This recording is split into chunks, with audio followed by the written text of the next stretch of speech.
Versus Amber McHenry, case number 24 TRD 819.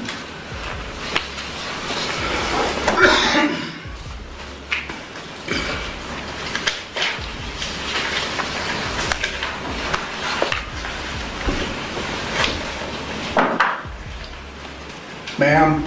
I'm sorry. I'm just trying to get my stuff situated so it's ready here.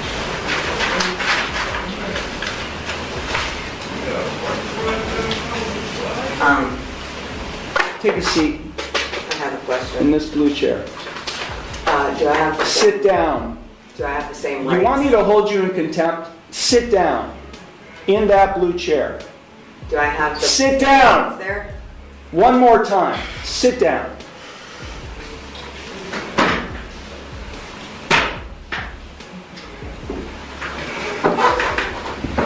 Now you'll answer my questions.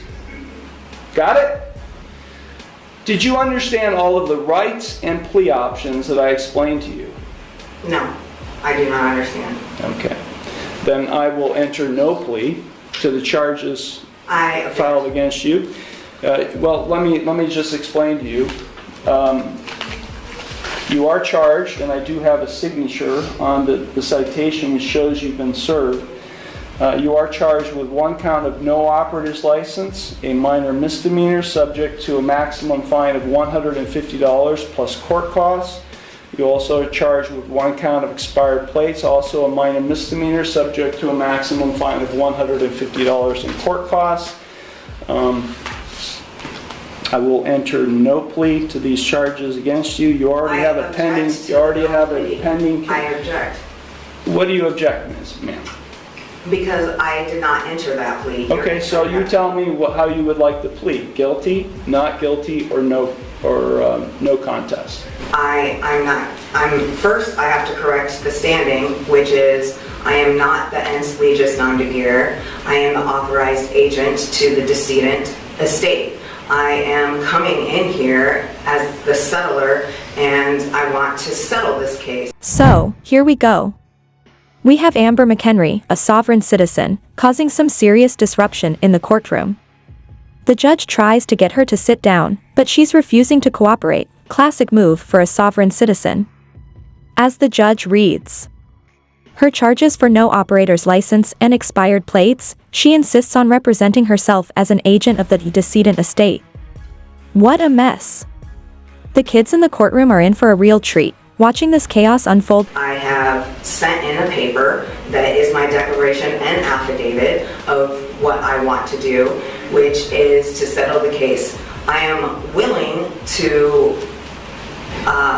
surrender the person to the court for mutual consideration. I do not want to continue doing this.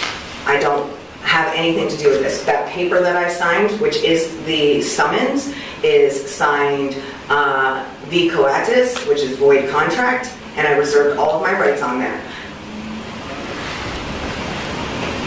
So, is the court willing to give me mutual consideration today or not? I will enter no plea on your behalf to these charges. I've given you 3 plea options to plead. No, I do not recognize anyone in this court. Okay, well, I don't recognize you or the bailiff or anybody else in this court. I do not understand. I will set this case for a bench trial, and we'll get this set. I have the right to a trial by jury. Okay, no you don't, not in this case. Yes. Now these are not jailable offenses, ma'am. You don't have a right to a trial by jury in this case. You already have a jury trial scheduled in another case, but then because you're facing jail time in that case. But in this case, you're not facing jail time, only a fine and court costs. Anything that is above $25 in a court of law has the right to a jury by trial, which is involuntary. Can't be violated, basically, is what it means. So I have the right to a jury by trial. No, you don't. Of my peers. No, you don't. Yeah. We're going to set it for trial, and you're going to go to the clerk's window, and they'll give you a trial date. Okay? So then I'm just going to surrender the person to the court because I'm not coming back. I don't know what that means. You do know what that means. I don't know what that means. I am not the ens legis. nom de guerre. I told you I don't know what that means either, ma'am. I've been practicing law for 36 years, and what you've just said to me has no meaning to me whatsoever. Now, Amber's not backing down. She argues that she isn't the person being charged, even though her name is on the documents. Instead, she claims she's an authorized agent of the decedent estate. The judge, understandably frustrated, is trying to break it down for her. But she's not having it.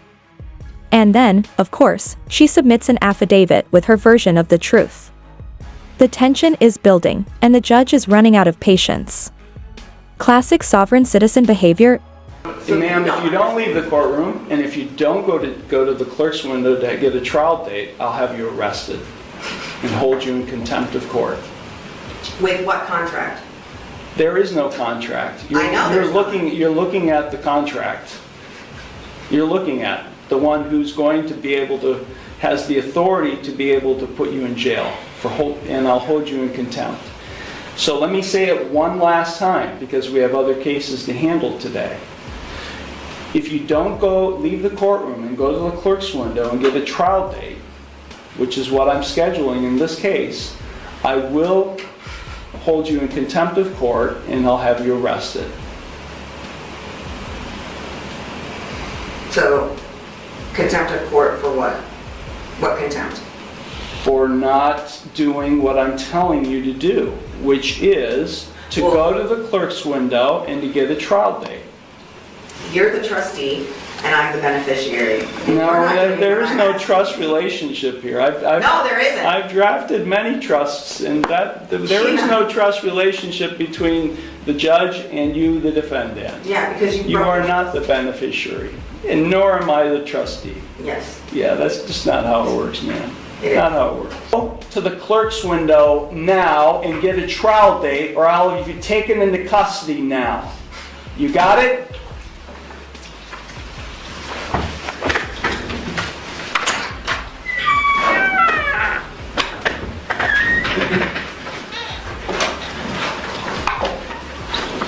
Is this your phone?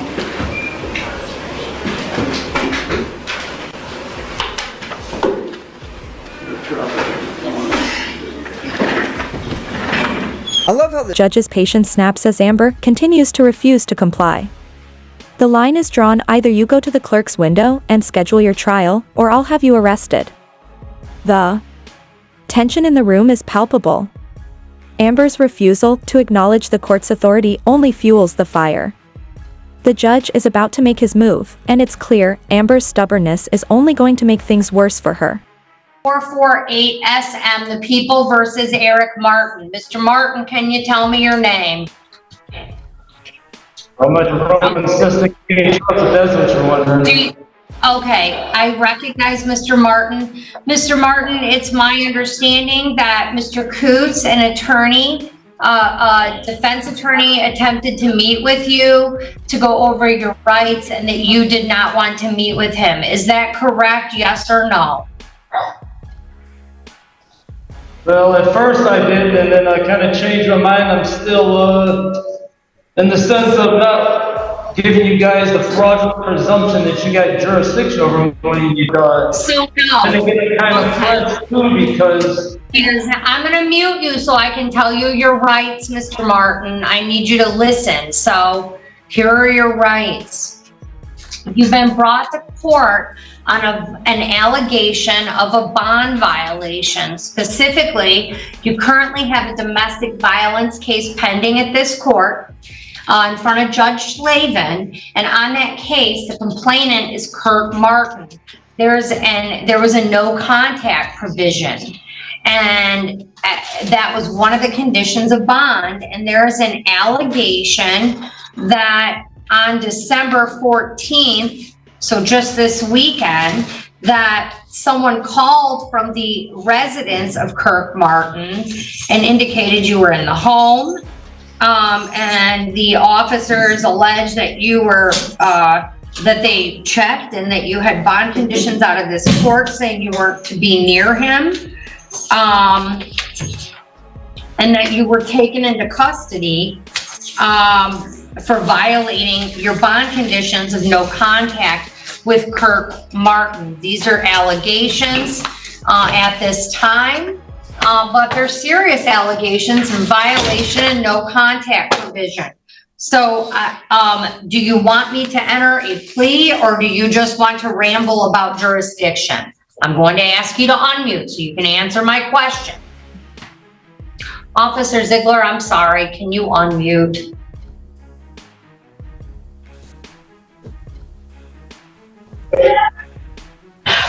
Mr. Martin, you have options, so you understand that's what you're here on. You can plead guilty, not guilty, or you can say nothing and I'll enter a not guilty plea on your behalf. So to the allegations that you violated the conditions of your bond for purposes of arraignment, how do you plead? First, I want to notify of crimes. Before I get to that, I want to notify of crimes committed against me in the jail here since I've been here, such as criminal harassment. Okay, I'm going to enter a not guilty plea on your behalf. I'm not done talking. Because your answer is non-responsive.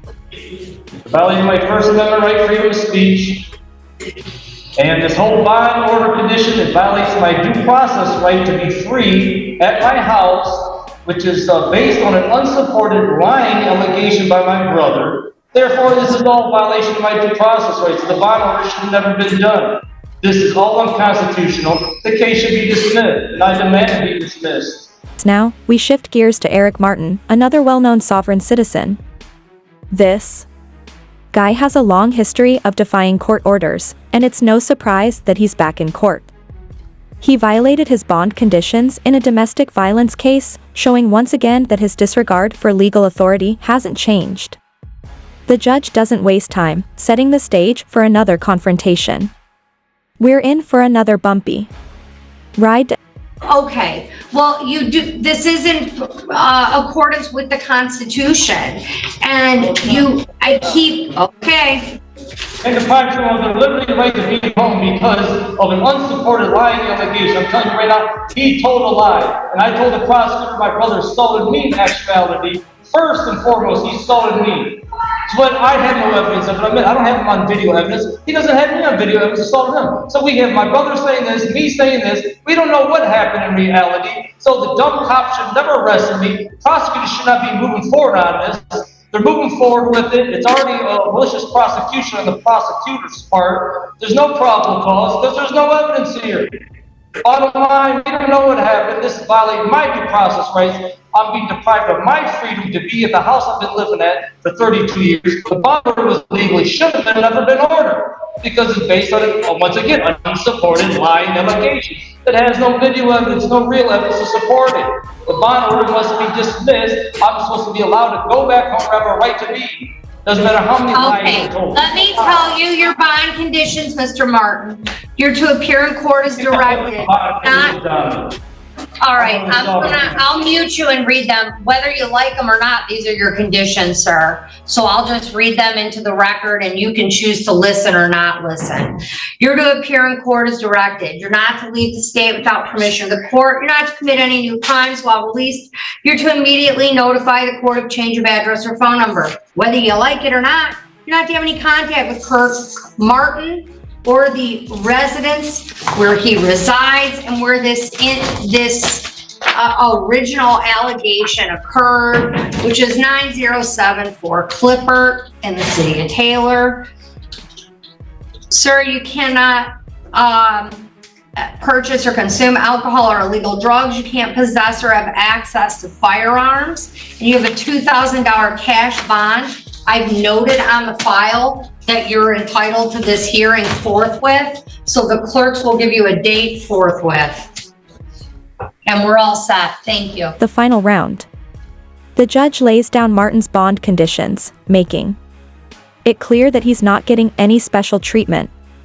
No contact with the alleged victim, no alcohol, no firearms, and a $2,000 cash bond. Martin's defiance continues, but the judge is having none of it. At this point, the judge is just about done with all the sovereign nonsense. And with that, the final judgment is made. Martin is set for a hearing, and he'll have to face the consequences of his actions.